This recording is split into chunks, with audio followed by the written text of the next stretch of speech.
Hello प्यारे बच्चों, कैसे हो आप सब। I hope you all are fine. तो आज का हमारा टॉपिक है फिनोलिक्स, जो कि एक तरह का सेकेंडरी मेटाबोलाइट है। इससे पहले वाली वीडियो में हमने कवर करा मेटाबोलाइट्स क्या होते हैं, प्राइमरी मेटाबोलाइट्स क्या होते हैं, सेकेंडरी मेटाबोलाइट क्या होते हैं, उनके एग्जाम्पल्स और डिफरेंसेस के साथ। इस वीडियो में हम पढ़ेंगे पहला सेकेंडरी मेटाबोलाइट, जो कि है फिनोलिक्स। सो फटाफट से स्टार्ट करते हैं। Phenolics is a chemical compound within which is characterized by the presence of aromatic ring structure bearing one or more hydroxyl group. Phenolic जो है ये एक केमिकल कंपाउंड है, सेकेंडरी मेटाबोलाइट है तो ऑब्वियस सी बात है कि एक कंपाउंड ही होगा। इसमें क्या होता है कि एक एरोमेटिक रिंग प्रेजेंट होती है और उसके साथ एक या एक से ज़्यादा हाइड्रोक्सिल ग्रुप्स लगे होते हैं। फिनॉल का स्ट्रक्चर देखा होगा आप सबने, ये स्ट्रक्चर है फिनॉल का, इसमें एक हाइड्रोक्सिल ग्रुप लगा होता है। तो अगर इसमें एक हाइड्रोक्सिल ग्रुप लगा है या एक से ज़्यादा हाइड्रोक्सिल ग्रुप्स लगे हुए हैं तो इसे हम कहेंगे फिनोलिक्स। सबसे ज़्यादा अबंडेंट सेकेंडरी मेटाबोलाइट्स हैं ये। And phenolics are responsible for colour, taste and flavour of many herbs, foods and drinks. Phenolics का मेन काम क्या है? कलर के लिए रिस्पॉन्सिबल होते हैं ये, टेस्ट के लिए रिस्पॉन्सिबल होते हैं और फ्लेवर के लिए रिस्पॉन्सिबल होते हैं। ये एक बेसिक स्ट्रक्चर हो गया है फिनॉल का। इसके बाद ये जो फिनोलिक्स होते हैं ना, they have anti microbial activity. All phenolic compounds exhibit absorption in the UV region of electromagnetic spectrum. Means जितने भी फिनोलिक कंपाउंड होते हैं ना, अगर आपको टेस्ट करना है कि कोई कंपाउंड फिनोलिक है या नहीं है, तो आप एक काम कीजिए, इलेक्ट्रोमैग्नेटिक स्पेक्ट्रम की जो यूवी रीजन होता है ना, जो अल्ट्रा वायलेट रीजन होता है ना, वहां पर आप उस फिनोलिक कंपाउंड को रख दीजिए। अगर उसने एब्जॉर्ब की लाइट, इसका मतलब वो फिनोलिक कंपाउंड है, और अगर उसने एब्जॉर्ब नहीं करी, इसका मतलब वो फिनोलिक कंपाउंड नहीं है। सो ये एक बेसिक सा डिफरेंस हो जाएगा इसके अंदर। यूवी रीजन में ये लोग एब्जॉर्प्शन शो करते हैं। They are ubiquitous in all plant organs and are therefore an integral part of human diet. Ubiquitous का क्या मतलब होता है? यूबिक्विटिस का मतलब होता है कि ये सब जगह प्रेजेंट होते हैं। These are ubiquitous in all plant organs. जितने भी प्लांट ऑर्गन्स होते हैं ना, सभी के अंदर ये पाए जाते हैं। और ह्यूमन डाइट में भी इनका एक इंपॉर्टेंट रोल है। आप खुद ही देखो कि कलर के लिए भी रिस्पॉन्सिबल है, टेस्ट के लिए भी रिस्पॉन्सिबल है, फ्लेवर के लिए भी रिस्पॉन्सिबल है। तो डाइट में तो इनका बहुत ही इंपॉर्टेंट रोल होने वाला है ना। तो इसीलिए they are ubiquitous in all plant organs and an integral part of human diet. अब नेक्स्ट बात आती है इनका function. So they help in attracting pollinators and fruit dispersers. ये क्या है? इनका एक इंपॉर्टेंट फंक्शन है। किसका? फिनोलिक्स का। क्या हो जाएगा? पॉलिनेटर्स को अट्रैक्ट करते हैं।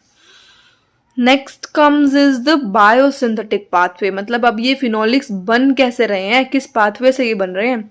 तो इसमें क्या होता है कि इराइथ्रोज 4 फॉस्फेट होता है। इराइथ्रोज 4 फॉस्फेट और फोस्फोइनोल पायरुवेट जो हैं, ये इनके अंदर अमीनो एसिड्स प्रेजेंट होते हैं। सॉरी, अमीनो एसिड्स प्रेजेंट नहीं होते हैं इसके अंदर, ये अमीनो एसिड्स बनाते हैं, जैसे कि फिनाइल एलेनाइन, या फिर मैं कहूँ ट्राइरोसन, ट्रिप्टोफन, ये सब फॉर्म करते हैं these erythrose 4 phosphate plus phosphoenol pyruvate through a pathway which is called as shikimic acid pathway. इस पाथवे से ये फिनाइल एलेनाइन प्रोड्यूस करते हैं। और फिनाइल एलेनाइन स्ट्रक्चर क्या होता है? एक बेंजीन रिंग होती है और उससे 3 कार्बन्स अटैच्ड होते हैं। अब फिनाइल एलेनाइन के अगर डी एमिनेशन करते हैं ना, इससे जो एमिनेशन ग्रुप, जो अमोनिया ग्रुप है, वो हम हटा दें तो बनता है ट्रांससिनेमिक एसिड। ट्रांससिनेमिक एसिड, इसका भी सेम साइज स्ट्रक्चर होता है। ट्रांससिनेमिक एसिड जो है ये फिर बनाता है फिनोलिक्स। तो एक छोटा सा बेसिक सा ये पाथवे है कि फिनोलिक्स की कैसे फॉर्मेशन होती है। अब कुछ एग्जांपल्स ले लेते हैं। एग्जांपल्स में अब एक चीज़ तो कॉमन है कि हाइड्रोक्सिल ग्रुप आपको सभी के सभी एग्जांपल्स पे देखने को मिलेगा, क्योंकि एक बेंजीन रिंग आपको देखने को मिलेगी और उससे क्या अटैच्ड होगा? उससे अटैच्ड होगा एक हाइड्रोक्सिल ग्रुप, क्योंकि फिनॉल ही हम तभी कहेंगे ना अगर उसके अंदर एक एरोमेटिक रिंग है और एक हाइड्रोक्सिल ग्रुप अटैच्ड है। तो इसके ये कुछ कॉमन एग्जांपल है जो मुझे लगता है कि याद हो जाएंगे ना, इसीलिए मैंने यहाँ पर ये नोटिस किए, मैं मेंशन किए हैं। तो एक हाइड्रोक्सिल ग्रुप तो फिनॉल का स्ट्रक्चर हो गया। अगर उसके साइड में ही एक और हाइड्रोक्सिल ग्रुप आगे लग जाता है तो उसे हम कहेंगे कैटचोल। ये हो जाएगा कैटचोल का स्ट्रक्चर। इसके बाद अगर उस हाइड्रोक्सिल ग्रुप की जगह लग जाए कार्बोक्सिलिक ग्रुप, उसे हम कहेंगे सैलिसिलिक एसिड। अगर एल्डिहाइडिक ग्रुप लग रहा है तो उसे हम कहेंगे सैलिसिल एल्डिहाइड। अगर बिल्कुल अपोजिट प्लेस पर, जहां पर फिनॉल के अंदर हाइड्रोक्सिल ग्रुप प्रेजेंट था, उसके बिल्कुल अपोजिट फेस पर अगर लग रहा है हाइड्रोक्सिल ग्रुप, उसे हम कहेंगे हाइड्रोक्विनोन। ये कुछ एग्जाम्पल हैं कॉमन, बहुत कॉमन एग्जाम्पल्स और बहुत ईजिली आप इनको याद कर सकते हैं, इसीलिए मैंने इनको यहाँ पर मेंशन भी किया है। तो ये आप पढ़ सकते हैं, क्योंकि आप कहीं पर भी जाएं, सब्जेक्टिव ऑब्जेक्टिव किसी भी आप एग्ज़ाम में जाएंगे तो वहाँ पर आपको एग्जाम्पल ज़रूर देखने को मिलेंगे। तो एग्जाम्पल अगर पूछे हैं तो आपको आना चाहिए ये सब चीज़ें। इसके बाद फिनोलिक्स के भी कुछ टाइप्स होते हैं, जैसे कि कॉमरिन्स हो गया है, लिपिड्स हो गए हैं, और लिग्निन्स भी इन्हीं के टाइप्स होते हैं। फ्लेवोनॉइड्स, टैनिन्स, ये सभी जो हैं ये फिनोल्स के अंदर ही आते हैं।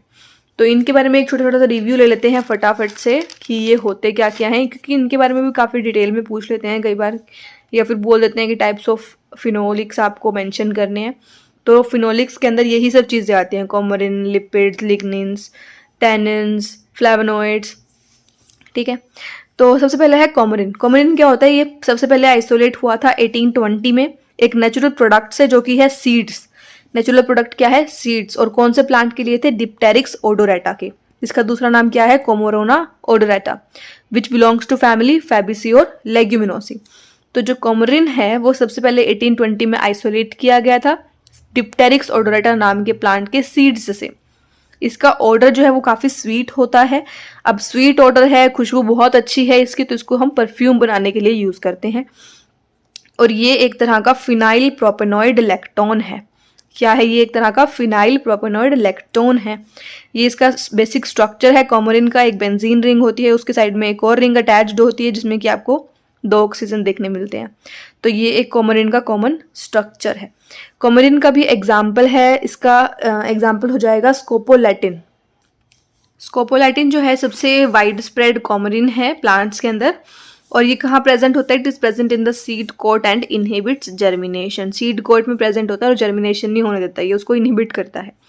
इसके बाद आता है कि naturally occurring coumarins, these are biosynthesized from phenyl alanine. जो कॉमरिन्स होते हैं ये फिनाइल एलेनाइन से ही सिंथेसाइज होते हैं। अभी हमने पढ़ा ना पाथवे फिनोल सिंथेसाइज करने का, वहाँ पर फिनाइल एलेनाइन भी आया था ना एक जगह पर, उन्हीं से ये सिंथेसाइज होते हैं। फंक्शन क्या हो जाएगा? Defence mechanism against herbivores and attack by micro organisms, ये इसका फंक्शन है। बेसिकली प्रोटेक्शन का ही काम कर रहे हैं ना। नेक्स्ट जो फिनोल आता है हमारे पास वो है फ्लेवोनॉइड्स। फ्लेवोनॉइड्स के बारे में पढ़ेंगे अब।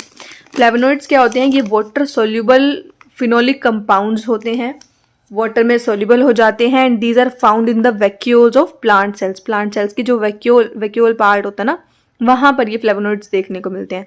इनका काम क्या है? कलर इम्पार्ट करना। They have a major role in imparting colour to the flowers. ये इनका बेसिक स्ट्रक्चर है। 2 बेंजीन रिंग आपको देखने को मिलेगी, और जो कि एक 3 कार्बन से अटैच्ड होगी। 3 कार्बन मतलब 1 2 3, इस तरह से 3 कार्बन, एक के ऊपर एक नहीं, 3 कार्बन बीच में आपको मिलेंगे और उनसे ये दोनों रिंग्स अटैच्ड होगी। ये एक बेसिक स्ट्रक्चर है फ्लेवोनॉइड का। इसमें फिर मॉडिफिकेशंस होती हैं और उनको अलग अलग फ्लेवोनॉइड्स के नाम दिए जाते हैं। तो बेसिक स्ट्रक्चर में आपको क्या मिल रहा है? 15 carbons arranged in 2 aromatic rings connected by 3 carbon bridge. ये एक ब्रिज के फॉर्म में काम कर रहे हैं ना। इसके बाद हम बात कर लेते हैं कुछ कॉमन फिनॉल्स की, फ्लेवोनॉइड्स की सॉरी। तो फ्लेवोनॉइड्स में ये स्ट्रक्चर आ गया है आपके पास फ्लेवोनोन्स का। एक आपके पास रिंग हो गई है, एक इधर रिंग हो गई है जो कि 3 कार्बन ब्रिज से कनेक्टेड है। ठीक है ना। ये इधर हाइड्रोक्सिल ग्रुप है, इधर हाइड्रोक्सिल ग्रुप है। इस किसका ना क्या बोलते हैं इसको? फ्लेवोनॉइड, फ्लेवोनोन्स बोलते हैं इसको। ठीक है। इसके बाद अगर मैं यहाँ पर भी एक डबल बॉन्ड लगा दूँ, इस वाली रिंग के अंदर यहाँ पर एक डबल बॉन्ड लगा दूँ, ये बन जाएगा फ्लेवोन्स। मैंने ये कुछ स्ट्रक्चर्स इसीलिए लिस्ट किए हैं क्योंकि ये थोड़े से कॉमन से हैं, आप इनको अच्छे से याद कर सकते हो, मतलब भूलोगे नहीं, ऐसे आप इनको पढ़ सकते हो। डिफरेंस के थ्रू याद करो कि अगर फ्लेवोनोन्स है उसके बीच वाले में अगर हमने यहाँ पर एक डबल बॉन्ड लगा दी तो वो बन जाएगा फ्लेवोन्स। इसी तरह अब डबल बॉन्ड में लगा चुकी हूँ तो फ्लेवोन बना दिया मैंने। अब मैं यहाँ पर एक हाइड्रोक्सिल ग्रुप और लगा दूँ इस पोजीशन पर, तो ये क्या बन जाएगा? फ्लेवोनोल्स बन जाएगा। ये क्या बन जाएगा? फ्लेवोनोल्स बन जाएगा। यहाँ पर क्या लगे? हाइड्रोक्सिल ग्रुप और एक डबल बॉन्ड भी है। Next is the anthocyanin. Anthocyanin में थोड़ा सा डिफरेंस है, यहाँ से हाइड्रोजन ग्रुप की जगह पर शुगर आकर अटैच हो गई है और ऑक्सीजन भी यहाँ से चला गया है, 2 डबल बॉन्ड्स आ चुकी हैं अंदर, यहाँ पॉजिटिव ग्रुप आ गया। तो ये किसका स्ट्रक्चर है? ये है एंथोसाइनिन का स्ट्रक्चर। नेक्स्ट फिनॉल हमारे पास आता है टैनिन। तो टैनिन्स जो है ये भी वाटर सोल्यूबल प्लांट पॉलीफिनोल्स होते हैं which cause protein precipitation from aqueous solutions. ये भी पॉलीफिनोल्स हैं, वाटर में सॉल्युबल हैं और ये प्रोटीन की प्रेसिपिटेशन कराते हैं। ये भी कहाँ मिलते हैं? वैक्यूल्स में मिलते हैं। इनकी भी दो क्लासेस होती हैं, हाइड्रोलाइजेबल टैनिन्स और कंडेंस्ड टैनिन्स। दो तरह के टैनिन्स हो सकते हैं, इधर हाइड्रोलाइज्ड और कंडेंस्ड टैनिन्स। सबसे पहले देख लेते हैं हाइड्रोलाइज्ड टैनिन्स। तो हाइड्रोलाइज्ड टैनिन्स जो हैं, इनकी बेसिक जो स्ट्रक्चरल यूनिट होती है ना, वो होती है शुगर। अब शुगर के अंदर का जो हाइड्रोक्सिल ग्रुप होता है ना, ग्लूकोज में आपको पता ही है स्ट्रक्चर, तो उसके अंदर जो हाइड्रोक्सिल ग्रुप प्रेजेंट होता है वो एस्टेरिफाइड हो जाता है गैलिक एसिड में। अब जो गैलिक एसिड के रेसिड्यूज बचते हैं ना, वो फिर ज्वाइन करके एक पॉलीमर बनाते हैं। तो हाइड्रोलाइजेबल टैनिन्स क्या हो जाएंगे? Basic structural unit is sugar, that is glucose, with its hydroxyl group esterified to gallic acid. Gallic acid residues in turn joined to form extensively cross-linked polymer. Next type of tannin is condensed tannin, जिनको हम non hydrolysable tannins भी बोलते हैं, and these are formed by the polymerisation of flavonoid units. Flavonoids हमने पढ़े ना, तो उनकी जो बहुत सारी फ्लेवोनॉइड्स को अगर हम कंबाइन कर देंगे ना, तो उनकी यूनिट्स को पॉलीमराइज करने से ये कंडेंस्ड टैनिन्स या फिर नॉन हाइड्रोलाइजेबल टैनिन्स की फॉर्मेशन होती है. They are also named as proanthocyanidin. इनको हम प्रोएंथोसाइनिडीन भी बोल देते हैं क्योंकि इनका ऐसा बिहेवियर होता है कि ये स्ट्रॉन्ग एसिड अगर प्रेजेंट है ना, तो ये एंथोसाइनिडीन देते हैं. अब एंथोसाइनिडीन दे रहे हैं इसलिए इनका नाम है proanthocyanidin. So these are also named proanthocyanidin due to their behaviour to give anthocyanidin in the presence of strong acid. So this was a common review about tannins. तो इसके साथ ही हमने फिनॉल्स के बारे में पढ़ा है आज. बहुत सारे हमने इसके टाइप्स भी कवर कर लिए हैं. अभी तक मुझे लग रहा है कि आपको सब समझ आ ही गया होगा. अगर अभी भी कोई डाउट्स हैं तो आप मुझे कमेंट करके पूछ सकते हैं. एंड आपको वीडियो अच्छी लगी हो तो आप चैनल को सब्सक्राइब ज़रूर कर दीजिएगा. उससे और मोटिवेशन मिलता है ताकि हम आपके लिए अच्छी अच्छी वीडियोज़ और लाते रहें. Thank you for watching.